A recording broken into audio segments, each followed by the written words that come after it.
कैलाशों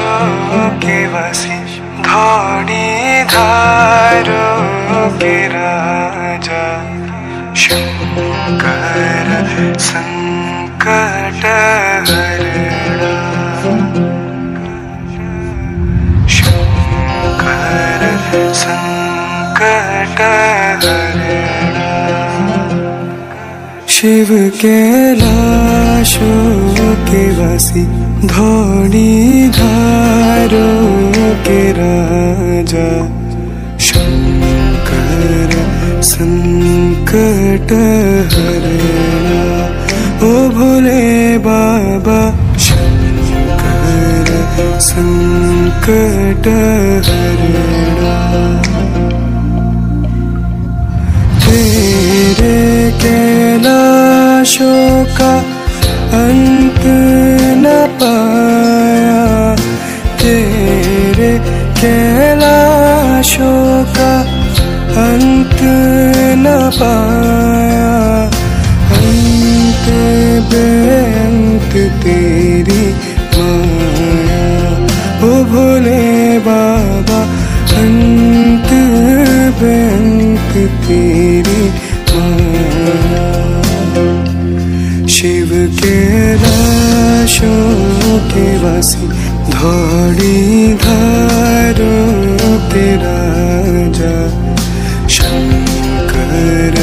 संकट हरणा ओ भोले बाबा शंकर संकट हरणा बेल की पत्तिया भांग धतूरा बेल की पत्तिया भांग धतूरा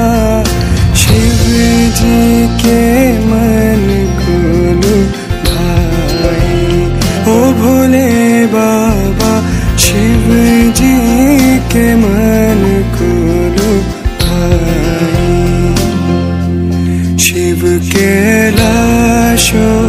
के वासी धौनी धारों के राजा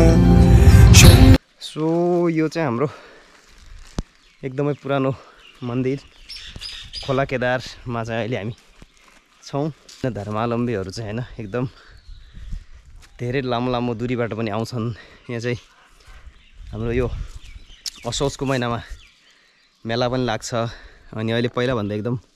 अलिक व्यवस्थित पनि भएको रहेछ यो कुराहरू पहिला थिएन यतापट्टि यो टिनको यो यस्तो कुराहरू पहिला थिएनन् अहिले चाहिँ पनि बनाएको रहेछन् अनि तल चाहिँ सिडीहरूको त्यहाँ पनि टायल लगाएको रहेछ अनि यो चाहिँ पहिला पनि उस्तै थियो ठ्याक्कै यहाँबाट चाहिँ अर्को एउटा भगवतीको मन्दिर छ माथि त्यो चाहिँ यहाँबाट ठ्याक्कै देखिन्छ यहाँ अब केदार भयो हैन माथि भगवतीको मन्दिर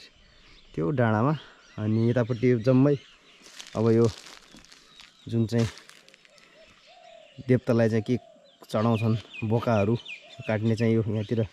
खोलाको किनारमा अनि व्रतबन्धहरू गर्नेदेखि लिएर विवाह कार्यक्रम जो गर्छन् नि धार्मिक स्थलमा यो चाहिँ यो साइडतिर हुन्छ अनि माथि चाहिँ हाम्रो मेला लाग्छ मक्सिर कार्तिकतिर जात्रा हुन्छ त्यहाँ चाहिँ अब राँगा काटिने र यहाँ चाहिँ त्यस्तो बोकाहरू राँगाहरू काट्ने चलन छैन यसमा चाहिँ पहिलो टिका लाग्छ जस्तो त्यहाँ रातो लाग्छ भने चाहिँ यहाँ एकदम पहिलो लाग्छ अनि एकदम ठुलो आस्था भोगेको मन्दिर गरेको हम सो यो चाहिँ मेन मन्दिर चाहिँ यो हो जहाँ चाहिँ अब पूजा आराधनादेखि लिएर सबै कुरा उता मेन इन्ट्री भित्र चाहिँ एकदम सुरक्षित राखिएको छ यता दान पेटिका छ अनि यता यसको साइडमा एउटा अझ सानो एकदम मन्दिर छ यहाँ पनि पूजापाठ गरिन्छ र यतापट्टि यो चाहिँ मन्दिरको प्राङ्गण जुन चाहिँ मालु भन्छ एकदम त्यो बलियो क्या यसको रसीहरू पातहरू प्रायः जसो यो हाम्रो यसमा काम हुन्छ बिहेमा अब यस्तो धार्मिक कार्यक्रमहरूमा यहाँ देख्न सक्नुहुन्छ यो चाहिँ अब के भन्छन् नेपालीमा हाम्रो स्थानीय भाषामा चाहिँ नेजा भन्छ हैन त्यो चाहिँ देवतालाई चढाउने मन्दिरमा अनि बत्तीको व्यवस्था त पहिला पनि भएको थियो यो चाहिँ नयाँ भवन एउटा यो बनेको रहेछ अहिले यो चाहिँ यो पिलर हालेर सायद मेबी अब तल भक्तालुहरूलाई केही काम गर्न या सजिलो होला लागि बनायो होला अनि यतापट्टि पनि यो मन्दिरको प्राङ्गण जति पनि यो बन्डे हालेको छ यो चाहिँ मन्दिरकै प्राङ्गण हो। सो यो चाहिँ यो तल्लो सोराडको एकदम जस्तो मेलौली भगवती मान्छन् एकदम धेरै, जस्तो देही माण्डौँ निङ्ला सैनी त्यस्तै एक ठुलो मन्दिर पवित्र धार्मिक स्थलको रूपमा मानिन्छ केदार बाबा चाहिँ होइन। अब यहाँ जस्तै अब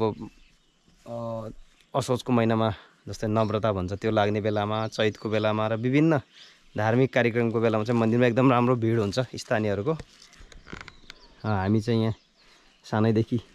यहाँको मेला अब धार्मिक कार्यक्रमहरूमा सहभागी भएको याद छ मलाई।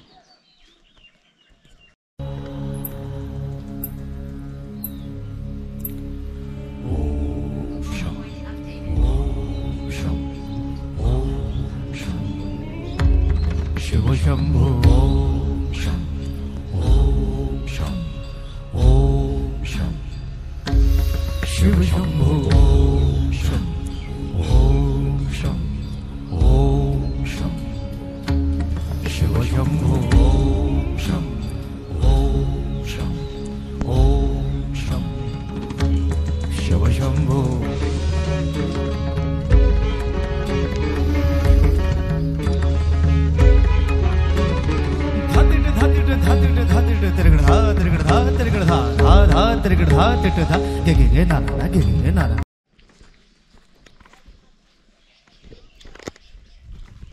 अलराइट, हामीले केही ड्रोन सटहरू चाहिँ लिएको छौँ मन्दिरको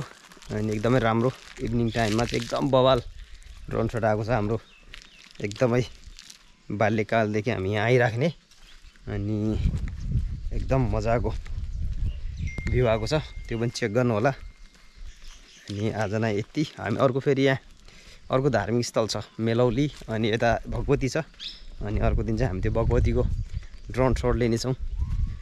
सो आजलाई यति नै। अनि यहाँ चाहिँ हाम्रो यो अघि उक्लिएर आएको थियो यो सिडी हो, जानु पहिले यही युज गर्नुपर्छ। मेन इन्ट्रान्स चाहिँ यही छ। अनि तल अहिले चाहिँ यहाँ टायर लगाएर रहेछ एकदम।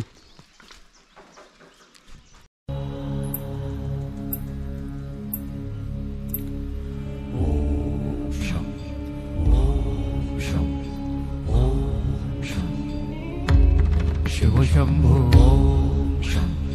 ओम शं ओम शं शिव शंभो ओम शं ओम शं ओम शं शिव शंभो ओम शं ओम शं ओम शं शिव शंभो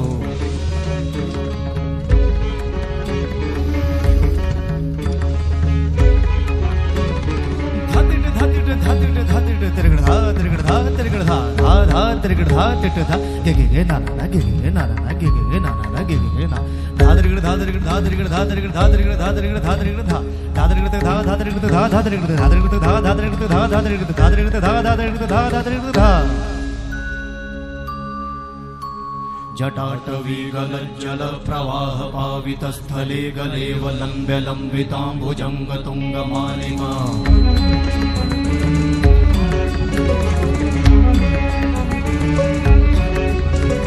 जटाटवीगलज्जल प्रवाह पावितस्थले गलेवलम्ब्य लम्बिताम्बुजङ्गतुङ्गमालिका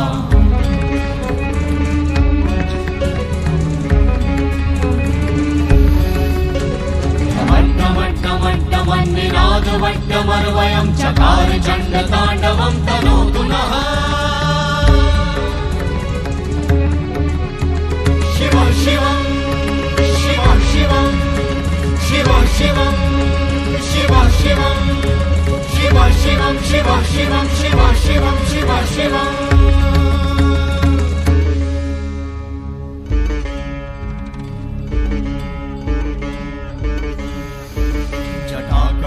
सम्भ्रमा भ्रमन्निलिम्प निर्झरी विलोलवीचि वल्लरी विराजमानमूर्धनि